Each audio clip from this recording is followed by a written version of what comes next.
little less than 2 miles from the visitor center. Our right-of-way does continue all the way to Biddeford because we did ride over an authentic piece of the Atlantic shore.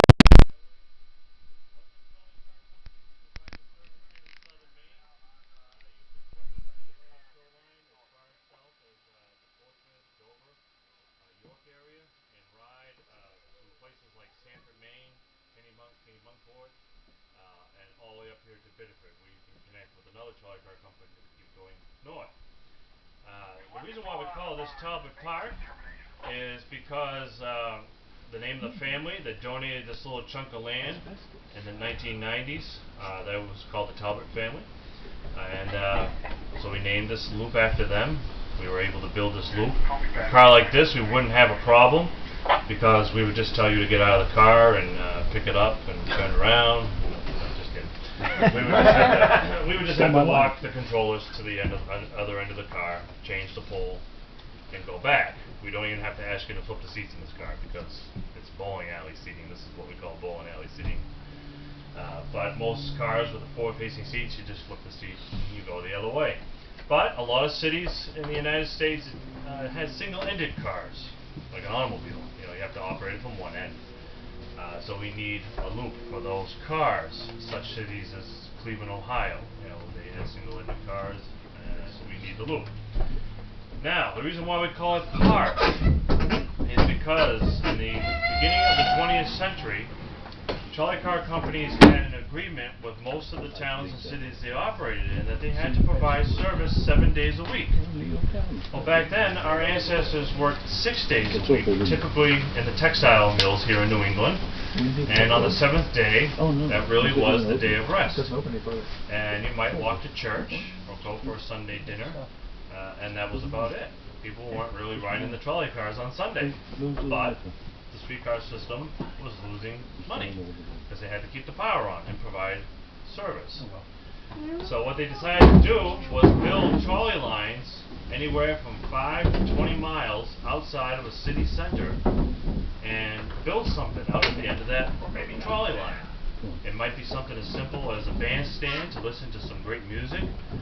They might put in a bear pit so you can watch some bears. That was a very popular item. It might be by a lake so you can go swimming. Put some picnic tables out so you can come out for a Sunday lunch.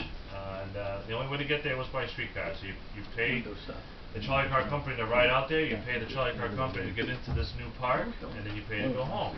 It was great. Now after a few years, people started saying, hey, I've been there, done that. Now what can the trolley car company do to attract you out to this same spot? They're not going to build another trolley line somewhere else. So what they decided to do was, hey, we have these nice controllers in our streetcars. We have 600 volts of electricity right above our head. We have these nice electric motors in the trucks underneath the car. Why don't we take that technology and apply it to some stuff within the park? And that's how America's first roller coasters, merry-go-rounds, Ferris wheels were all powered. It was by the trolley equipment. And just like that, during the heyday, 1910s and 1920s, there were over 2,500 trolley parks across America. Later on, in the 1930s, when streetcars started going out, buses were coming in, a lot of these trolley car companies sold their parks. Either they closed them, or they sold them to a private owner. Today, there's only about 10 amusement parks in the country that can trace their roots back to the trolley car era. And one is right here in Salem, New Hampshire, called Canopy Lake Park. So that's where Canopy got its start from, was from a trolley car company. So that's why we call it Talbot Park. Now we don't have roller coasters and whatnot. That's a little beyond our means, but the ride is sufficient. You wouldn't know if Rye, New York, Rye Beach, which is near White Plains, would that have been a trolley stop, or you may not know well, that. It's quite possible. A lot of people ask the question about Coney Island. Yeah. Coney Island was not, was not owned by the trolley car company. The Rapid Transit whatnot took you there, but it wasn't owned. Just like Riverside in Massachusetts, out near Springfield. That trolley park, that amusement park is definitely old enough to have had trolleys bring you to it, but it wasn't owned by the trolley car. Okay. So some are, some aren't. Any questions? Any more questions? All right. All right, that was pretty exciting. We do need to mention very quickly membership of the museum. If any of you would like to join the museum, it's only $35 for the year, gives you unlimited access to the museum. Gets you a great little magazine every couple of months called Dispatch, which keeps you in touch with what's going on here at the museum.